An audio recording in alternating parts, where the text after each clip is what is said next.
नमस्कार दोस्तों। आज हम क्लास 10th का फर्स्ट लेसन का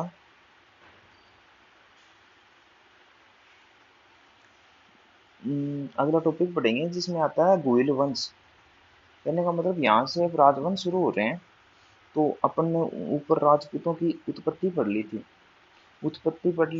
उसमें उत्पत्ति के मत पढ़ लिए थे, कहाँ कहाँ से किस प्रकार से वो। तो गोइल वंश है, तो गोइल वंश मुख्य रूप से कहाँ था? मेवाड़ में था। मेवाड़ में उदयपुर। अब मेवाड़ कहाँ कहाँ कौन सा एरिया था? उदयपुर, राजसमंद, चित्तौड़, प्रतापगढ़। ये जो इतना एरिया था इसको मेवाड़ कहते थे। उदयपुर कहाँ? नीचे साउथ में, ये जो अपना राजस्थान है। तो ये जो वाला है ना, ये उदयपुर हो गया। ये इसके नीचे ये राजसमंद हो गया, चित्तौड़ हो गया। सॉरी, ये उदयपुर है, ये राजसमंद है। फिर चित्तौड़ हो गया, और चित्तौड़ के नीचे ही प्रतापगढ़ हो गया। ये वाला जो साउथ साइड में जो था, डूंगरपुर बांसवाड़ा के ऊपर जो एरिया है, इसको अपन मेवाड़ बोलते हैं। यहाँ पे गुइलों का आधिपत्य था।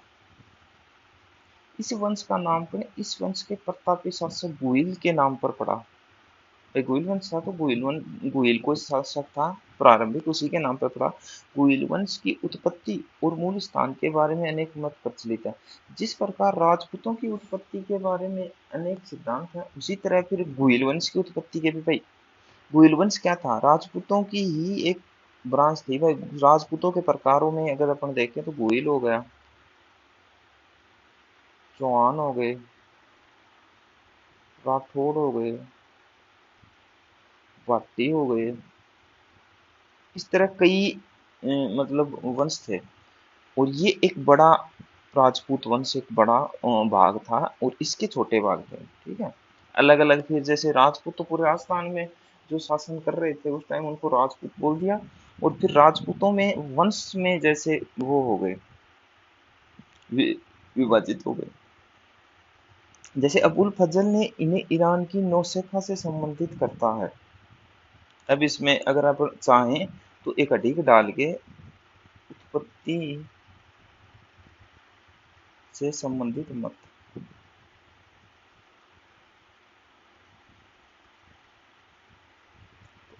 अब्दुल फजल इतिहासकार था, जो कि अपन आगे इसके बारे में इसकी रचनाएं वगैरह सारी चीजें लिखेंगे। तो ईरान की नौशेखा शाखा से संबंधित, ईरान की नौशेखा शासक से संबंधित।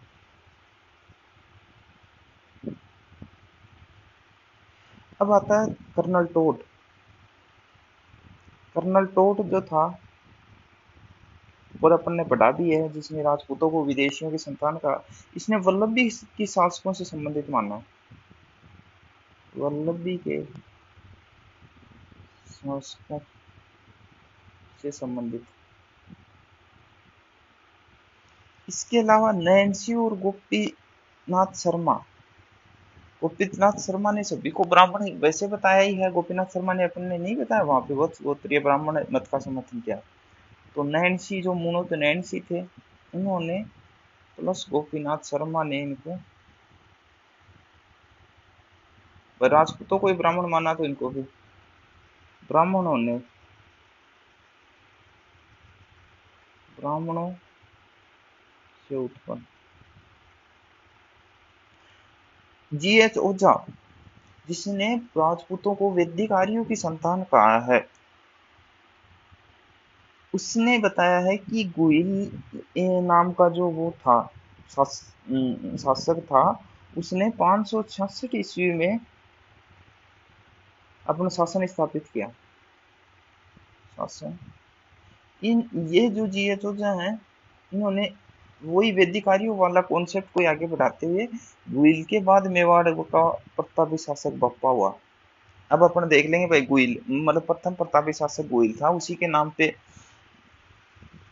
ये इसका नामकरण गुइल पड़ गया। और ये इसके फिर मत हो जाते हैं। अब इसमें देखा जाए तो मुख्य रूप से ये वाला जो है ना, कभी कभी ये वाला मत जो है एग्जाम में पूछा जाता है कि अब्दुल फजल के अनुसार गुइलों को किस वंश से संबंधित मानना है, तो ईरान की नौशेखा शासक से संबंधित। ठीक है, बाकी ये इतने एग्जाम में आते नहीं, फिर भी आप सेम इसी तरह इनको राइट डाउन कर सकते हो। अब ये जो सीधा ही, अब इसमें पढ़ने का, एनसीईआरटी पढ़ने का फायदा अपने को ये हो जाएगा कि इसमें दिए हुए हैं इंपोर्टेंट शासक, और जो अपन रेफरेंस बुक या गाइड पढ़ते हैं उसमें आ जाते हैं वंश वृक्ष बना के दिए हुए होते हैं, तो वो इंपोर्टेंट और नॉन इंपोर्टेंट पूरे ही शासक देते हैं। तो गुहिल और बप्पा राहुल के बीच में 6-7 शासक हुए, उनका भी थोड़ा थोड़ा वर्णन देते हैं, तो फिर वो लंबा हो जाता है। यहाँ पे अब सीधा ही अपने को इंपोर्टेंट में आ जाते हैं। पहला तो अपने को ये हो ही गया शासक गुहिल हो ही गया, जिसने 566 ईस्वी में गुहिल मेवाड़ में गुहिल वंश स्थापित किया। इसकी मोटी हेडिंग तो यही समझ के चलो भाई, पहला गुहिल वंश का पहला शासक अपन डालते हैं गुहिल। इसकी पहली बात यही है कि इसने 566 ईस्वी में मेवाड़ में शासन स्थापित किया। शासन स्थापित। अब अगली बात जो आती है ना, वो बप्पा रावल, दूसरा शासक आ जाता है बप्पा रावल। महत्वपूर्ण शासक पढ़ रहे हैं इसलिए बप्पा रावल। अब अपने को यहाँ पे क्या लिख लेना, बप्पा रावल। अब कुछ भी आएंगे तो वो पॉइंट बना बना के बप्पा रावल के लिख लेंगे। अब जैसे बप्पा रावल में लिख लेना एक बात क्या है, राज प्रशस्ति एक अभिलेख है जो कि राजसमंद झील के किनारे लिखा के अनुसार 764 ईस्वी में चित्तौड़ के शासक मानमोरी को परास्त कर चित्तौड़ पर अधिकार किया। अब जो मानमोरी था, मानमोरी भी कौन था, मौर्य शासक था। तो बप्पा ने मतलब ये चल रहा था इसी का ही, गुहिल के ही वंशज आगे से आगे चल रहे थे। फिर जब बप्पा का टाइम आया तो बप्पा ने अपना आधिपत्य स्थापित किया था किसी दूसरे राजक से थीन से, तो इसने मानमोरी को हरा के और चित्तौड़ पर अधिकार किया। और उस टाइम शुरुआत में चित्तौड़ ही राजधानी थी गुहिल की, पहले हाड़ थी फिर चित्तौड़ इस तरह से। और बप्पा की राजधानी थी नागदा, बाद में बनाएगा बप्पा चेंज करेगा इसको। तो एक तो इसमें पहला पॉइंट तो यही लिख लेंगे कि भाई पहला पॉइंट बप्पा रावल हेडिंग डाल के भाई राज प्रशस्ति के अनुसार वो 764 ईस्वी में चित्तौड़ के शासक मानमोरी को हराकर और चित्तौड़ पर अधिकार किया और राजधानी करके नागदा कर लेंगे। बप्पा ने कैलाशपुरी में एक लिंग जी का मंदिर बनवाया तथा नागदा में सास बहू का मंदिर बनवाया, जो कि अपन पढ़ेंगे आर्ट एंड कल्चर में। एक लिंग जी गुहिल वंश के कुल देवता थे। अब राजधानी लिखी, उसी के नीचे कुल देवता लिख के ये डाल देंगे एक लिंग जी, एक लिंग जी। गौरी शंकर हीराचंद ओझा के अनुसार, जीएच ओझा ने पहले, बात ये है हिस्ट्री का मोटा मोटी ये ध्यान में रखना है कि अपने को जो बात आ जाती है ना पीछे और उससे रिलेटेड कुछ भी वर्ड आता है, जैसे जीएच ओझा आ गया तो जीएच ओझा की अपने दो बात पढ़ ली अभी तक। एक तो जीएच ओझा ने गुहिल वंश की टाइमलाइन बताई है 566 ईसा पूर्व, वो अपने एंड रिकॉल होनी चाहिए। एक अपन ने पिछली क्लास में पढ़ा था कि जीएच ओझा ने राजपूतों को वेदिकारियों की संतान बताई है, तो वो बात अपन यहाँ पढ़ते हैं ना तो याद आनी चाहिए फिर वो बात, तो फिर अपन सही डायरेक्शन में है।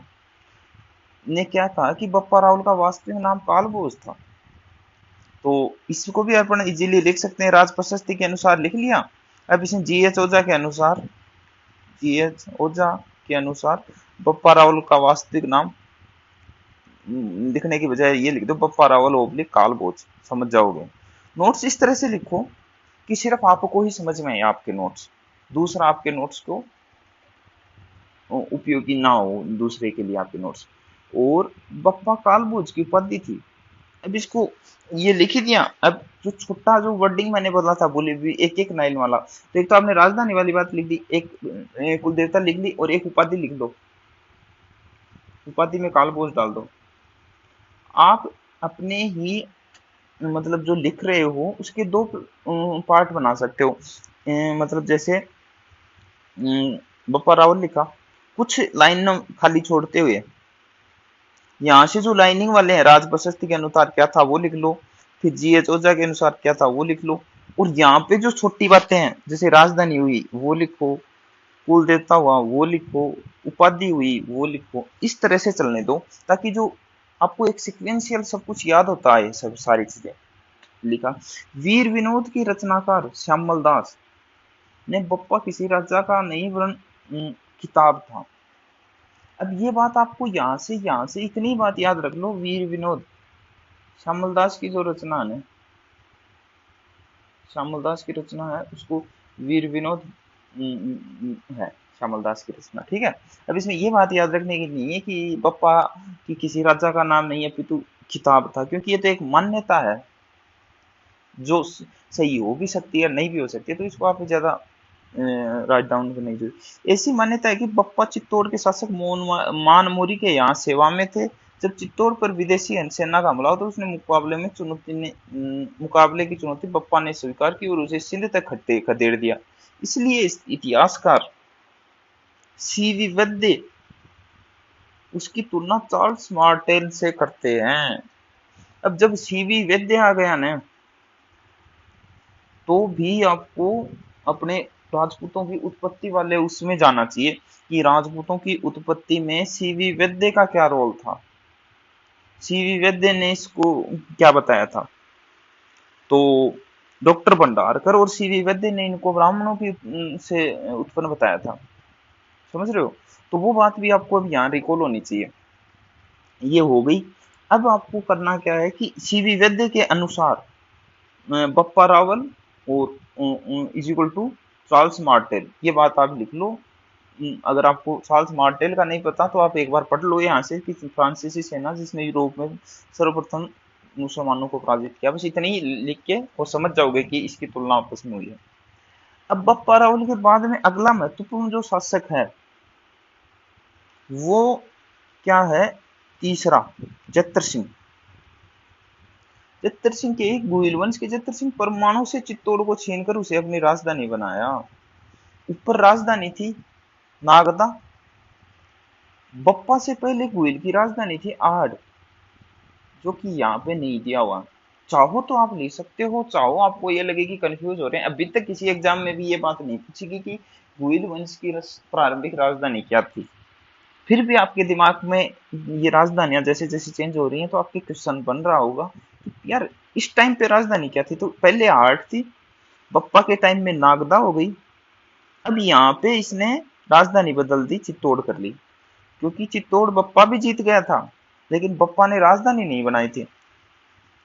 यहाँ पे जत्र सिंह ने परमाणु से चित्तौड़ छीन कर राजधानी बना ली। बप्पा के बाद में फिर ये परमाणु के हाथ में चली गई थी सत्ता चित्तौड़ की, और फिर जत्र सिंह जब आया तो इसने दिया 1227 ईस्वी में भूताला के युद्ध में दिल्ली के इल्तुतमिश की सेना को पराजित किया।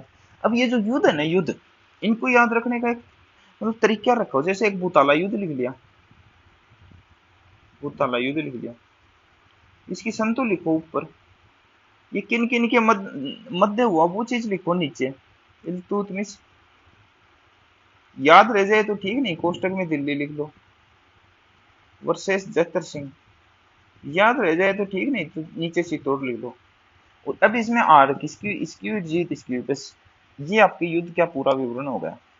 वैसे लिखोगे कि ये 1227 इसमें भूताला युद्ध अलाइनिंग में तो फिर नहीं याद होगा, फिर ये मतलब एक फ्लो चार्ट बनेगा ही नहीं दिमाग में कि यार उसमें। अब आपके ऊपर ऑटोमेटिक ही जब आप रिकॉल करोगे तो याद आ जाएगा कि 1227 ऊपर उसमें भूताला युद्ध हुआ और फिर इसमें दो इल्तुतमिश और बप्पा रावल थे। तो इस तरह से आप इसको याद कर सकते हो। वर्णन किया, इसका वर्णन कहाँ पे है। अब इसमें वर्णन लिखने के लिए आपको क्या करना है, एक लाइन दिया तीर का निशान वर्णन।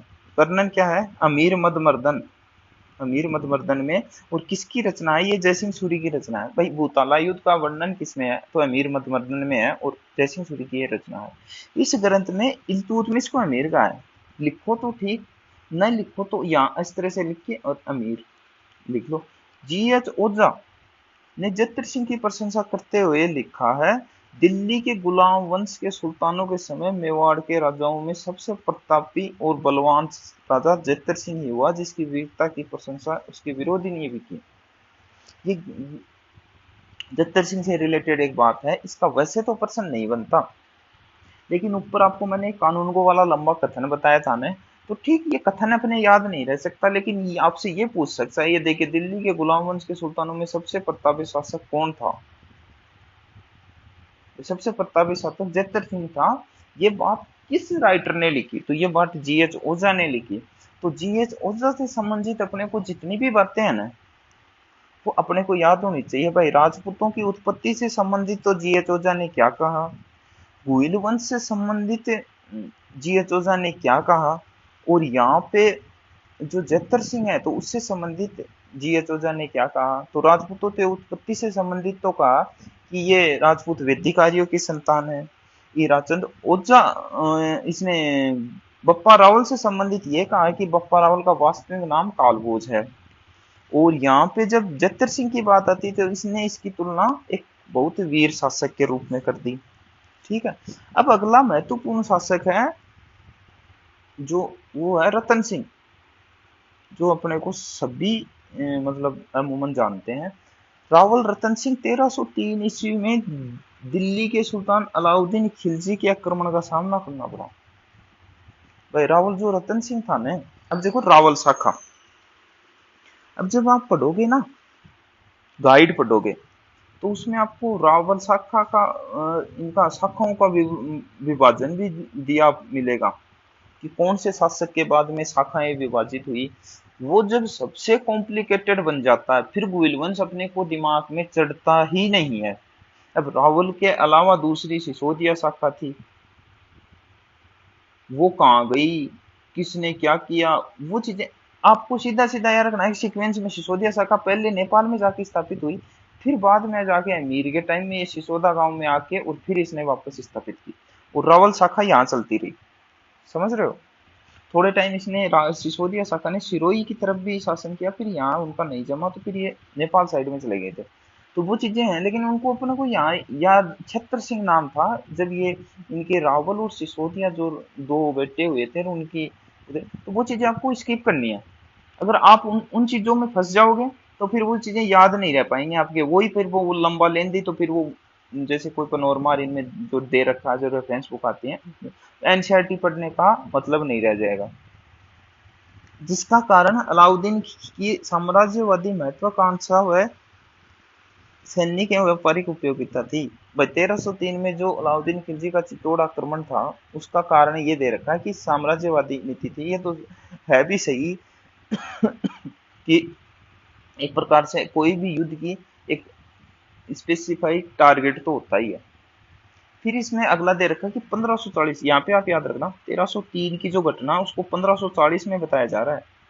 मलिक मोहम्मद जायसी द्वारा पद्मावत में अलाउद्दीन खिलजी के आक्रमण का कारण रावल रतन सिंह की रानी पद्मिनी को बताया गया है। तो 1303 की जो घटना है उसका वर्णन 1540 में हो रहा है, लगभग लगभग 250 साल बाद में। तो नो डाउट उसमें किंवदंतियां तो जुड़ चुकी थी इसने, पर फिर भी ये मतलब मतलब बहुत जगह मान्यता प्राप्त किंवदंती है, तो इसको अपने को याद रखना पड़ेगा। तो अपने को इस लाइन से अपने को यही उठाना है कि 1540 में जो मलिक मोहम्मद जायसी ने पद्मावत लिखा, उसमें फिलहाल इतनी बात याद रखो, और जो लिखा वो आपको वैसे जवानी याद होनी चाहिए कि आक्रमण का कारण रावल रतन सिंह की रानी पद्मिनी को बताया था। अब अगला जो शासक है वो है डॉक्टर दशरथ शर्मा।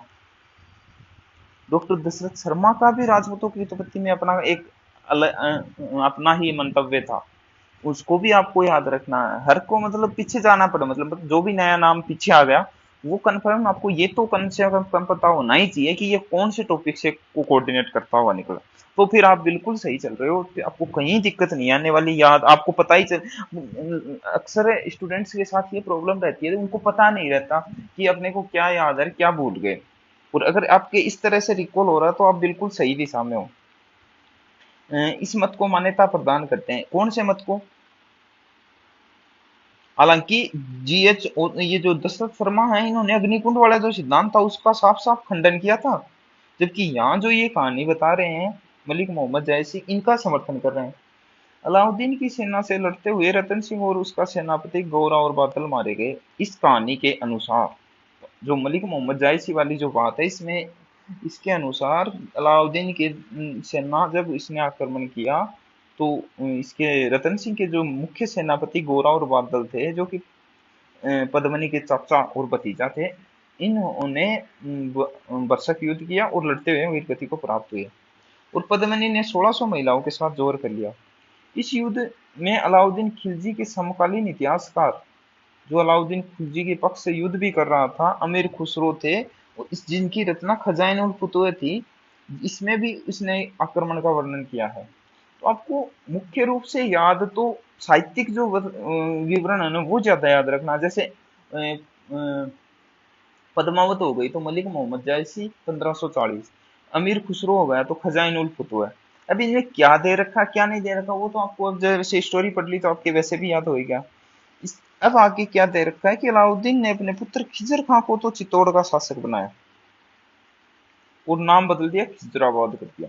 अब आपको यहाँ तो याद रह गया बढ़िया तरीके से, खिजर खां से खिजराबाद निकल गया और आपको याद आ गया।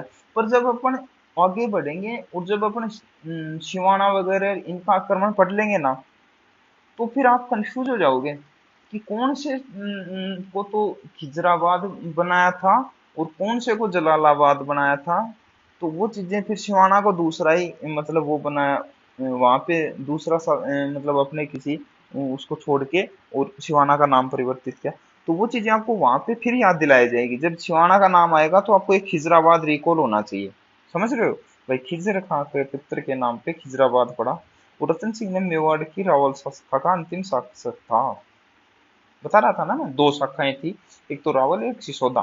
तो सिसोदिया थी तो अब रावल शाखा तो हो गई खत्म यहाँ पे। अब आ गई सिसोदिया शाखा का महत्वपूर्ण शासक जिसका नाम था राणा अमीर। सिसोदा ठिकाने के अब रणथंभौर के चौहान पढ़ेंगे ना, रणथंभौर वहां भी एक महत्वपूर्ण शासक अमीर आएगा। तो वहां कंफ्यूज ना हो इसलिए अपने को यहाँ ध्यान से पढ़ना है कि जागीर अमीर ने 1326 ईस्वी में चित्तौड़ पर अधिकार कर लिया। जब 1303 में ये नष्ट हो गया तो सिसोदिया शाखा कहीं दूसरे देश में शासन कर रही थी, उनको लगा कि अपने वंशजों का आधिपत्य वहां खत्म होने पर है, तो उन्होंने यहाँ के संभाला और उन्होंने पुनः इसकी गुइल वंश की स्थापना की। सिसोदा का जागीरदार होने से इन्हें सिसोदिया कहलाया। ये जो अमीर था ना, ये शासक बनने से पहले सिसोदा एक ठिकाना था उसका जागीरदार था। अमीर के दादा लक्ष्मण सिंह अपने पुत्रों के साथ अलाउद्दीन खिलजी के विरुद्ध लड़ते हुए वीरगति को प्राप्त हुए थे। भाई अमीर का जो दादा था, अमीर के बाप थे वो जैतर सिंह थे और इनका दादा था वो लक्ष्मण सिंह था। तो ये जो थे ना, ये एक के रतन सिंह के टाइम में ये लड़ रहे थे अलाउद्दीन खिलजी के साथ। उसके बाद मेवाड़ के सभी शासक सिसोदिया कहलाते हैं। अमीर ने अमीर को मेवाड़ का उद्धारक भी कहते हैं। समझ रहे हो, ये इनका उपनाम ही समझो आप। राणा अमीर को विषम घाटी पंचानन भी कहते हैं।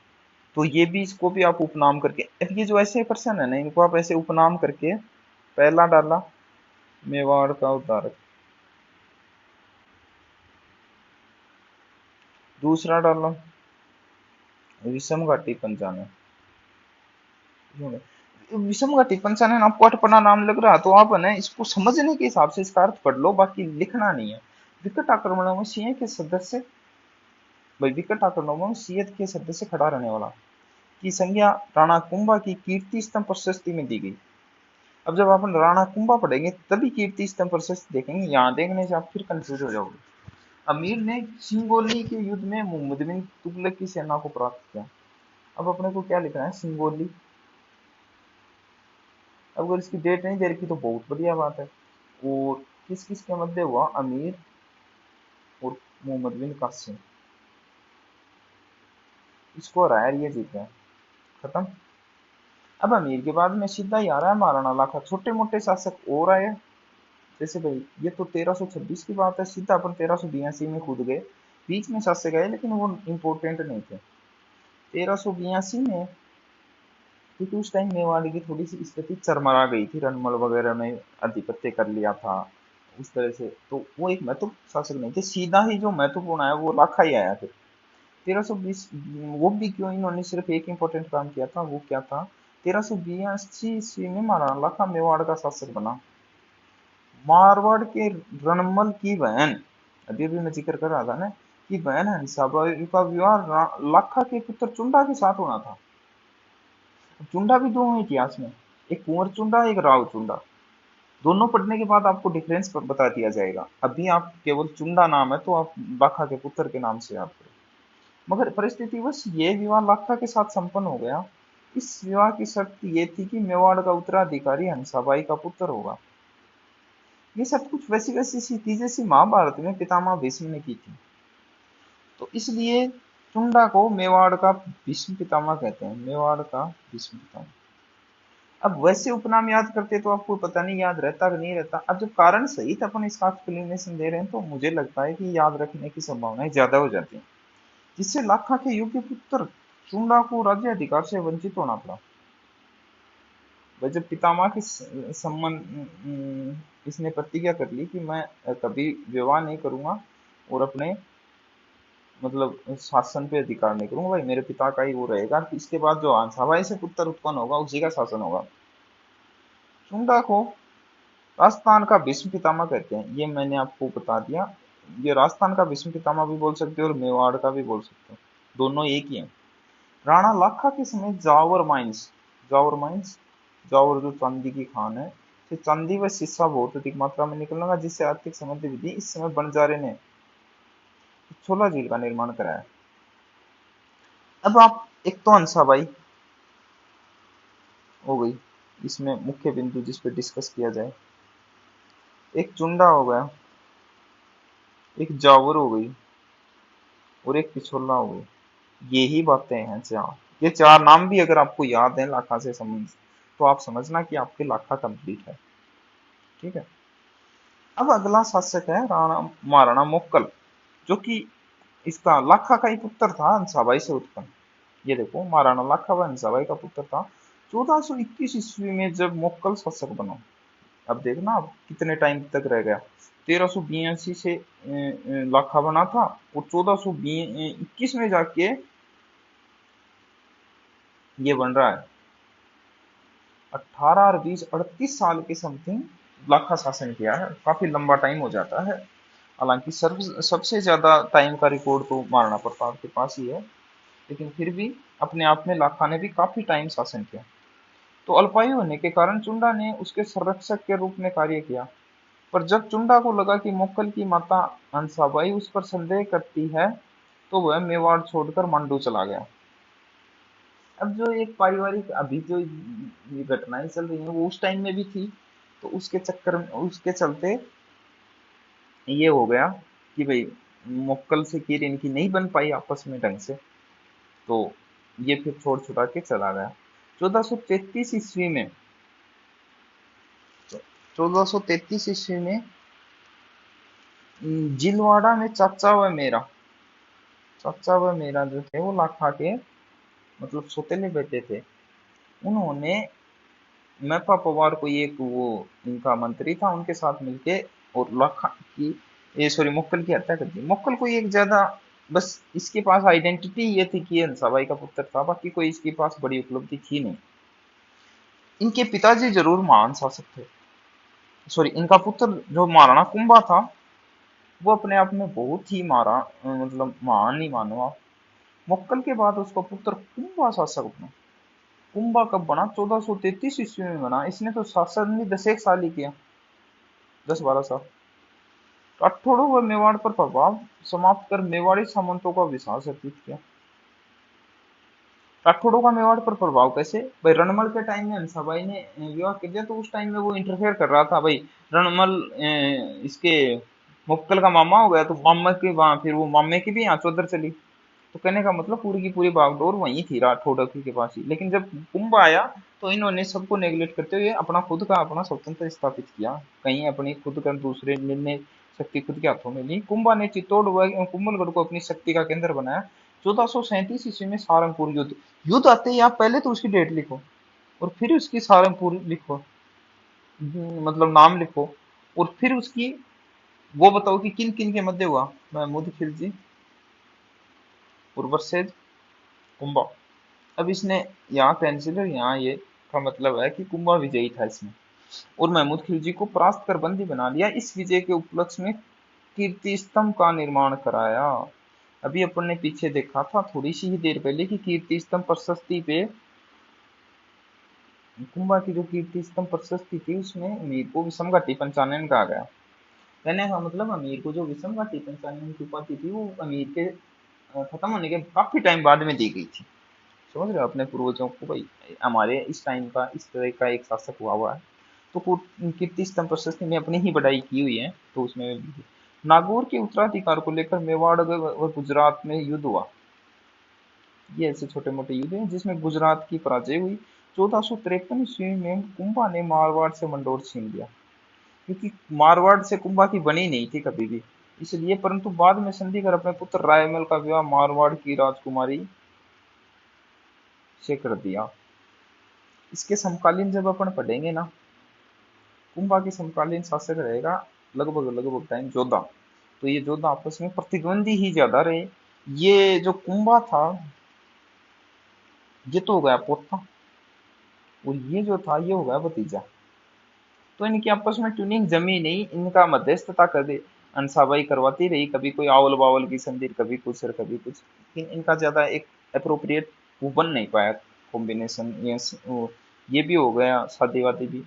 1456 ईस्वी में मालवा के महमूद खिलजी ने, यहाँ से तो हार गया था सारंगपुर में तो, पर 1456 में इसने फिर, खिलजी ने कुतुबुद्दीन के बीच चंपानेर की संधि हुई। अब जो ये गुजरात के शासक ही नाम आता है रेफरेंस बुक में भी, क्वेश्चन ऐसी जगह से उठता है। अब गुजरात के कुतुबुद्दीन के बीच चंपानेर की संधि हुई। अब 1456 में क्या लिखो, चंपानेर की संधि किन किन के बीच हुई? खिलजी, महमूद खिलजी प्लस वर्सेज कर लो ले, और कुतुबुद्दीन गुजरात, इनके मध्य संधि हुई कुंभा के विरुद्ध। भाई कुंभा को अपन अकेला तो मैं नहीं हरा सकता, दोनों मिलके ही क्या बता रहा ले। क्योंकि ये जब नागौर का, भाई गुजरात वाले शासक परेशान थे, जब नागौर वाले उत्तराधिकार युद्ध में कुंभा ने इंटरफेयर कर दिया तो उधर से नाराज थे, और महमूद खिलजी तो ऑलरेडी सहारनपुर युद्ध से परेशान था इससे। तो आपको इस पूरे पैराग्राफ में अगर एक इंपॉर्टेंट क्वेश्चन छाटे तो यही है कि गुजरात का कौन सा शासक जिसने महमूद खिलजी के साथ चंपानेर की संधि की, तो कुतुबुद्दीन। तो ये अपने आप में इंपॉर्टेंट हो जाता है। और ये पर्सन अगर अब अगर किसी अपनी अगले एग्जाम में आता तो अपने को ये लगेगा कि ये तो पढ़ाया हुआ ही नहीं है, जबकि ये बहुत ही छोटी सी लाइन है। इस संधि से ये तय किया गया कि दोनों शासक मिलकर कुंभा पर आक्रमण करके उसे हराकर उसके राज्य का बांट लेंगे। समझ रहे हो, मैंने आपको बता दिया पहले ही। 1457-58 में गुजरात व मालवा के शासकों ने मेवाड़ पर आक्रमण किया। अब मालवा कौन था? महमूद खिलजी वाला। पहले संधि की, फिर 57-58 में आक्रमण किया, मगर कुंभा कूटनीति से दोनों शासकों में मतभेद पैदा होने के कारण सफलता प्राप्त नहीं कर सके। भाई जो संधि के दम पर युद्ध हो रहा है वो उसकी सफलताओं की संभावनाएं थोड़ी कम हो जाती हैं। ऐसा माना जाता है कि कुंभा ने 32 दुर्गों का निर्माण कराया राजस्थान में। अभी पूरी लाइन ये है कि कुंभा ने राजस्थान में 84 में से 32 दुर्गों का निर्माण कराया। ये किस राइटर की क्या लाइन है? ये वीर विनोद की रचना जो है, श्यामलदास जिसने, जिसका राइटर है उसके द्वारा ये लाइन दी हुई है, जिनमें सिरोही, अचलगढ़, कुंभलगढ़ के दुर्ग प्रसिद्ध। सिरोही में भी कई कराए, बसंती दुर्ग हो गया, अचलगढ़ हो गया कई। कवि राजा श्यामलदास ने कुंभा को मेवाड़ में 84 में से 32 दुर्गों का निर्माता करते हैं, जो कि मैंने आपको बता दी। कवि राजा श्यामलदास नाम याद आता है, आपको वीर विनोद भी साथ में याद आ जाना चाहिए जब तो आप चल रहे हो सही। और अगर आपको अभी भी ये स्टोरी ही लग रही है कि यार ये वीर विनोद अब कहाँ से आ गया, तो फिर आपको अभी के अभी ऊपर जाके देखना चाहिए कि ये श्यामलदास वीर विनोद का जिक्र पहले, इससे पहले कहाँ हुआ था। आप भले ही पेज पढ़ो पूरे दिन में दो, लेकिन उनको आपस में संबंध बनाते हुए पढ़ो, ताकि आपको आगे फिर वो जब कोई नई बात आए तो वो उसमें जुड़ जाए। ऐसे नहीं कि पढ़ लिया स्टोरी की तरह, फिर जब अपन नए सिरे से पढ़ते हैं तो फिर से इसको पूरा याद करो, वो फिर ज्यादा सही नहीं बैठता। कुंभलगढ़ का दुर्ग अपनी विशेष भौगोलिक स्थिति में बनावट के कारण प्रसिद्ध है। इसका शिल्पी मंडल था। अब कुंभलगढ़ दुर्ग के बारे में चाहो तो आप इन चीजों को यहाँ लिख सकते हो, चाहो तो ये जब आर्ट एंड कल्चर का टॉपिक आएगा उसमें भी ये बातें आएंगी कि कुंभलगढ़ दुर्ग है, इसमें प्रमुख शिल्पी दिया जाएगा, फिर इसमें प्रमुख निर्माता पूछा जाएगा, तो वो सारी चीजें वहां पे लिखी मिलेंगी। तो आप एक तो अपने नोट्स में रिपीटेशन से बचो, रिपीट करो लेकिन मन में लिखो कम, क्योंकि फिर तो अगर यहाँ पे अपन यहाँ कुंभलगढ़ दुर्ग की चर्चा यहाँ लिखते हैं तो फिर नोट्स का लेन देन होना जायज ही है। अब अगर अपन यहाँ से कुंभलगढ़ दुर्ग काट देंगे तो एक तो आपको याद रहने की संभावना इस तरह से ज्यादा बन जाएगी कि अपन ने यार कुंभलगढ़ इंपॉर्टेंट था क्या, पता नहीं काट सर ने कटवा दिया और अपन ने काट भी दिया उनके कहने से, कहीं अपन वही एग्जाम में ना आ जाए, तो थोड़ा सा खटका तो वैसे रहेगा। फिर जब नेक्स्ट टाइम जब अपन दुर्ग पढ़ेंगे उसमें जब वो आएगा तो आपको वो कंटेस्ट हो जाएगा, वहां पे आप राइट टाइम कर लो। तो ये कुंभा ने चित्तौड़ में कुंभ स्वामी श्रृंगार चौरी मंदिर, ये कुंभ स्वामी तथा श्रृंगार चौरी मंदिर है। एकलिंग जी का विष्णु मंदिर। अब जब एकलिंग जी नाम आते ही याद आते ही बप्पा रावल में भी जाओ आप, क्योंकि एकलिंग जी का उसने भी कैलाशपुरी में मंदिर बनवाया था और रणकपुर के मंदिर बनवाए जो कि अपनी विशलता और तक्षण कला के लिए अद्भुत है। अब जो श्रृंगार चौरी है ना, ये कुंभा की अपनी पुत्री की विवाह की चौरी के ऊपर मंदिर बनवाया था याददाश्त के बतौर राजस्थान याददाश्त, तो वो आप उस तरह से इसको याद कर सकते हो। वैसे अपन आप ये भूल जाओ, कुंभ स्वामी तो याद रहेगा, श्रृंगार चौरी थोड़ा सा अटपटा नाम है। कुंभा की पुत्री का नाम रमाबाई था, जिसको उपनाम वागीश्वरी भी था। यहाँ उसका विवरण नहीं है, इसलिए नहीं है कि वो थोड़ा सा हाई सिलेबस काम हो जाता, वन डे एग्जाम में उसका डिस्कसमेंट नहीं दिया जाता अमूमन। कुंभा का विद्वान एक विद्वान और विद्यानुरागी शासक था। कान्हा व्यास द्वारा रचित एकलिंग महाकाव्य, इन चीजों को मत छोड़ देना बस, कि एकलिंग महाकाव्य की रचना किसने की, कान्हा व्यास ने। वेद स्मृति मीमांसा उपनिषद व्याकरण एवं राजनीति में रुचि रखता था। संगीत राज संगीत मीमांसा एवं सूड प्रबंध कुंभा के रचित ग्रंथ थे। अब ये कुंभा लिख के संगीत राज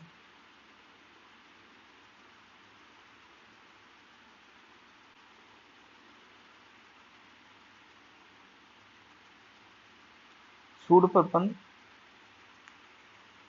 ऐसा माना जाता है कि कुंभा ने चंडी शतक की व्याख्या गीत गोविंद और संगीत रत्नाकर पर टीका लिखी थी। ऐसा माना जाता है कि कुंभा ने चंडी शतक की व्याख्या गीत गोविंद और संगीत रत्नाकर पर टीका लिखी थी। इसके काल में कवि अत्रि और महेश ने कीर्ति स्तंभ प्रशस्ति की रचना की।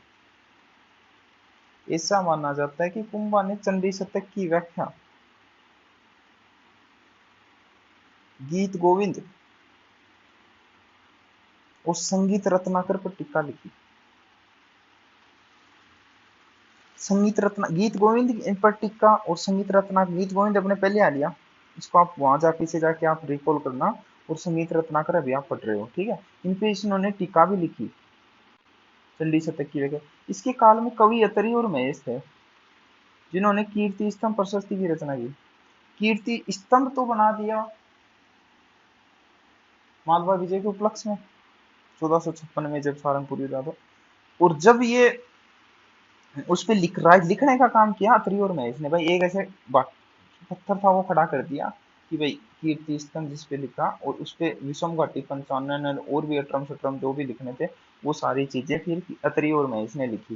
तत्कालीन साहित्य ग्रंथों और प्रशस्तियों में महाराणा कुंभा को महाराजा धीराज राव राय दान गुरु चार राजगुरु परम गुरु हाल गुरु अभिनव भट्टाचार्य हिंदू सुल्तान आदि विरुद्धों से विभूषित किया। विरुद्धों मतलब उपाधि से विभूषित किया। ये आपको याद रखना है। गुरु जिसके पीछे भी आ रहा है वो तो सारी ही कुंभा की हैं। इसके अलावा ये इंपॉर्टेंट है, अभिनव भट्टाचार्य हिंदू सुल्तान और राव राय। इनको अगर आपको ये उपाधियां वैसे याद नहीं हो रही हैं तो आप किसी भी रेफरेंस सुन के इनका अर्थ देख सकते हो कि अभिनव भट्टाचार्य इनको इसलिए कहा गया कि ये लेखन कार्य में रुचि रत रहते थे। हिंदू सुल्तान इसको इनको इसलिए कहा गया कि ये हिंदुओं में सर्वश्रेष्ठ राजा थे। कुंभा निसंदेह प्रतापी शासक था, किंतु उनका अंतिम समय कष्टमय था। उनके अंतिम जीवन में कुंभा को उन्माद रोग हो गया तथा उसके पुत्र ने ही 1488 में उनकी हत्या कर दी। इतना महान प्रतापी शासक था, लेकिन इनके पुत्र ने ही इनकी हत्या कर दी। तो इस हिसाब से इनका पुत्र की योग्यता न होते हुए कुंभा की योग्यता की बदौलत एक क्वेश्चन और बन जाता है कि मेवाड़ का पिंतरहंता शासक, तो ये हो जाएगा पुत्र उद्दा। ठीक है, उद्दा से संबंधित आपको ये क्वेश्चन है। और ये प्रश्न, ये सॉरी, ये जो क्वेश्चन है ये हर वंश का बनेगा। जैसे चौहान का पितरंता पढ़ेंगे तो वहां पे जगदेव आएगा, मारवाड़ का पितरंता पढ़ेंगे तो वहां पे कोई दूसरा ही आएगा। ऐसे करके और भी जैसे हर वंश में जाएंगे तो वहां पे कोई ना कोई एक ऐसा तो महानुभाव मिलेगा जिसने अपने पिता की हत्या करके ही शासन स्थापित किया। अब अगले महान शासक हैं वो है राणा सांगा। राणा सांगा जो थे वो अपने तीन भाई पृथ्वीराज, जयमल व राज सिंह भी अपने को उत्तराधिकारी मानते थे। भाई इसके तीन भाई और थे, ये चारों ही अपने आप को उत्तराधिकारी मानते थे। इनमें बड़े छोटे वाला वो सिस्टम था नहीं। इस कारण इन उनमें संघर्ष होना स्वाभाविक था। इस संघर्ष में अंततः सांगा विजयी रहा। ये जो उत्तराधिकार संघर्ष था ना, इन चारों भाइयों के बीच में चला और इस युद्ध मतलब निकल के सांगा आगे आए, बाकी पिछड़ गए। इतिहास में इंदुपत, यहाँ लिख लो, जो कुंभा था वो हिंदू सुल्तान था, और ये जो सांगा है ये इंदुपत है के नाम से प्रसिद्ध। सांगा 1509 ईस्वी में मेवाड़ का शासक बना। महान शासकों के बारे में आप थोड़ा थोड़ा लिखते चलो ताकि आपको याद रहे। जैसे कुंभा का, तो कुंभा को आपको पता होना चाहिए 1433 में किया, और यहाँ पे जो है 1509 में किया। तो बीच में शासक तो और भी आए, उदय सिंह वगैरह कोई, पर वो इतने महत्वपूर्ण नहीं थे। सीधे ही जो महत्वपूर्ण शासक जहाँ से एग्जाम ओरिएंटेड प्रश्न बनते वही उठा लिया। इसमें मालवा पर सुल्तान नसरुद्दीन शासन कर रहा था। मालवा ना तो मित्र उस टाइम पे बन पाया, उस टाइम भी लड़ाई चल रही थी, यहाँ पे भी इस पे सुल्तान नसरुद्दीन शासन कर रहा, तो इस टाइम लड़ाई थी। तो सुल्तान की मृत्यु के बाद उत्तराधिकार संघर्ष छिड़ गया मालवा में, जिसमें एक राजपूत शासक मेदिनी राय के सहयोग से महमूद खिलजी द्वितीय को सफलता प्राप्त मिली।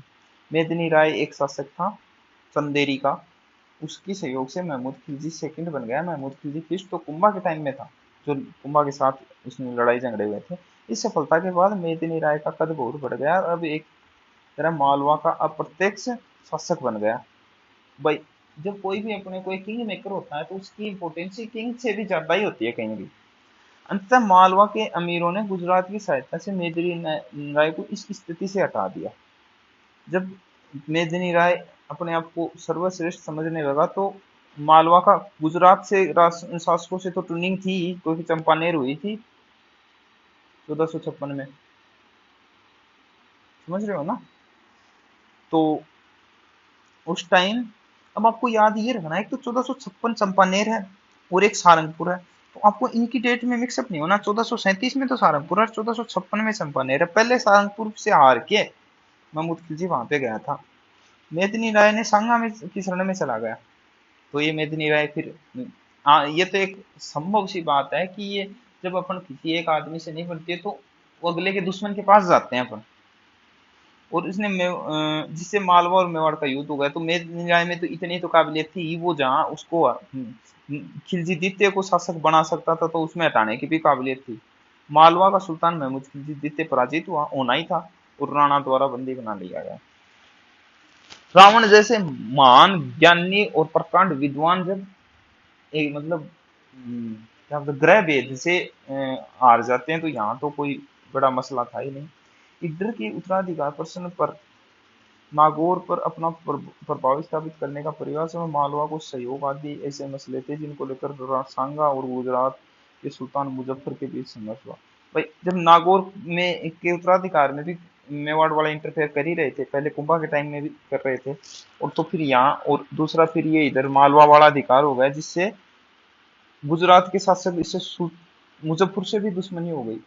अब जब गुजरात के शासक नाम आते ही आपको कुतुबुद्दीन तो पक्का ही याद आ जाना चाहिए कि चंपानेर कुतुबुद्दीन ने ही करी थी संधि, क्योंकि वो प्रश्न अपने आप में इंपॉर्टेंट है और आप मेरे को याद भी करोगे जब वो प्रश्न किसी एग्जाम में आएगा, क्योंकि अपन ने सर से पढ़ा था और सर ने इससे अपने को हाईलाइट भी करवाया था। पर अंतिम रूप से सफलता किसी को पक्ष में नहीं मिली। 1517 ईस्वी में महाराणा सांगा ने खातोली, अब यहाँ से महाराणा सांगा जो जिस नाम के लिए फेमस था वहां काम शुरू हो गया। खातोली जो कि कोटा में पड़ता है, दिल्ली से ही टक्कर ले ली सीधी, इब्राहिम लोदी को पराजित किया। 1517 खत्तोली जो कि कोटा में, इसको लेके अपन थोड़ा सा डिस्टर्ब रहते हैं, कोई बूंदी बताता है कोई कोटा, तो अपने को एनसीईआरटी बेस्ट काम याद रखना है कोटा। और लोधी वर्सेज कुमाऊँ हार गया, ये जीत गया, ठीक है। इसके इससे राणा की प्रतिष्ठा बढ़ी भाई। डायरेक्ट दिल्ली पे ही, दिल्ली के शासक को चैलेंज करना अपने आप में एक बड़ी योग्यता थी। मेवाड़ उस टाइम इतना बड़ा वो नहीं था कि दिल्ली तक को चैलेंज कर सके। राणा सांगा उत्तर भारत का शक्तिशाली शासक था। हालांकि 1192-93 में पृथ्वीराज ने भी जीत लिया था दिल्ली को तराइन के युद्ध में, लेकिन फिर वो लास्ट में अंतिम बार उड़ के चले गए, तो उनको अपन ज्यादा वो सही मान नहीं सकते। यहाँ भी लास्ट में जाते जाते तो इनकी हार ही होती है, जब बाबर ने 1527 में खानवा के युद्ध में। अब 1536 ईस्वी में पानीपत के युद्ध में लोधी को परास्त कर आगरा पर अधिकार कर लिया। 1526 आ गई। 1526 क्या हुआ, पानीपत का सेकंड, पानीपत सेकंड हुआ, जो कि बाबर और लोधी के बीच में हुआ। लोधी हार गया, ये जीत गया, ठीक है। तो सांगा उसकी मदद करेगा। बाबर के अनुसार राणा सांगा ने वादा किया था कि इब्राहिम लोदी पर आक्रमण करेगा तो सांगा उसकी मदद करेगा, किंतु राणा सांगा ने इसकी कोई मदद नहीं की। मगर इस आरोप की पुष्टि नहीं होती, ये एक ऐसे ही मतलब किवदंती टाइप आरोप है, इसको अपन सही नहीं मान सकते, क्योंकि दोनों ही शासक शक्तिशाली और महत्वाकांक्षी भाई। जब इब्राहिम लोदी को ही तो सांगा ने हराया, इब्राहिम लोदी को ही बाबर ने हराया, तो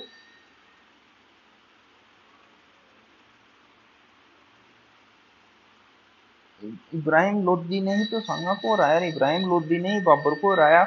उल्टा इब्राहिम लोदी को बाबर ने 2 बार हराया। एक तो 1587 खातौली में हरा दिया, और एक 1588 बाड़ी का युद्ध और हो गया था लगता ही, जो कि धौलपुर में पड़ता है। वहां पे भी लोदी वर्सेज कुंभा ही था, तो वहां पे भी ये लोदी हरा और कुंभा जीता। तो उल्टा सांगा का कॉन्फिडेंस ज्यादा था कि अपन ने 2 बार हरा दिया है, और फिर ये 2 बार हारता देख के बाबर का भी जी ललचाया कि अपन भी इस पे जीत सकते हैं। तो फिर इसने 1526 में पानीपत सेकंड करके लोधी को फिर हरा दिया। तो फिर 2 लक्ष्य, एक लक्ष्य 2 जनों का होगा, तो एक कंपटीशन तो बढ़ेगा ही, समझ रहे हो आप। तो ये हो गया, इनका युद्ध निश्चित हो गया कि भाई अब इनका युद्ध होना है। तो इन्होंने खानवा का मैदान निर्धारित किया। खानवा का मैदान में सांगा पराजित हुआ। अब इससे पहले, खानवा से पहले एक और हो लिया युद्ध, बयाना, जो कि फरवरी 1527 में हुआ। और ये जो खानवा वाला है, ये 17 मार्च 1527, एक महीने बाद ही। इसमें बयाना वाले में क्या हुआ कि बाबर और तो बाबर हार गया और खानवा, ये सांगा जीत गया। फिर 17 मार्च 1527 खानवा के मैदान में फिर से बाबर और सांगा का युद्ध हुआ, जिसमें बाबर ने तोपखाने और तुलुगुमा पद्धति का प्रयोग करके, जो कि सांगा के पास नहीं थी, बाबर की विजय हो गई। राणा सांगा युद्ध में घायल हुए, युद्ध के मैदान से दूर ले जाया गया। जब सांगा ने अपनी पराजय का बदला लिए बिना चित्तौड़ लौटने से इनकार किया, तब उसके सामंतों ने, जो युद्ध नहीं चाहते थे, सांगा को विष दे दिया। फलस्वरूप 30 जनवरी 1528 ईस्वी को बसवा दोसा, जो आज भी सांगा की छतरी बनी हुई है, वहां पे इनकी मृत्यु हुई, और मंडलगढ़ में सांगा का समाधि स्थल बनाया गया। सांगा की मृत्यु के पश्चात राणा रतन सिंह व उसके पश्चात राणा विक्रमादित्य मेवाड़ के शासक बने, जो कि एक छोटे ही शासक थे। विक्रमादित्य के बाद में विक्रमादित्य का ही भाई बना उदय सिंह, जो कि आप इतिहास में परिचित हो, पन्नाधाय। विक्रमादित्य का भाई था उदय सिंह, जो कि अपन कल पढ़ेंगे। ये जो पन्नाधाय का, यो अपने पुत्र चंदन का बलिदान देके इसी उदय सिंह को बचाया था। हालांकि कोई बड़ा महत्वपूर्ण शासक नहीं था ये, कोई ज्यादा बड़े काम नहीं किए, लेकिन फिर भी पढ़ना तो अब राजस्थान की हिस्ट्री का हिस्सा है, तो पढ़ना तो है ही है। तो यहाँ तक मेरे को समझ लग रहा है कि बोरिंग नहीं था आज का, तो काफी इंटरेस्टेड काम था, समझ आया होगा। आज के लिए धन्यवाद, नेक्स्ट कल की क्लास में देखेंगे। कुछ ना समझ में है तो कमेंट में डाल दिया करो। नोट्स बनाने का तरीका आपको 2 बार बता चुका हूँ, फिर भी आपको लगे कि यारो ये नहीं बन पा रहे हिस्ट्री के नोट्स, तो आपको बता देना, मैं पीडीएफ प्रोवाइड करवा दूंगा। धन्यवाद।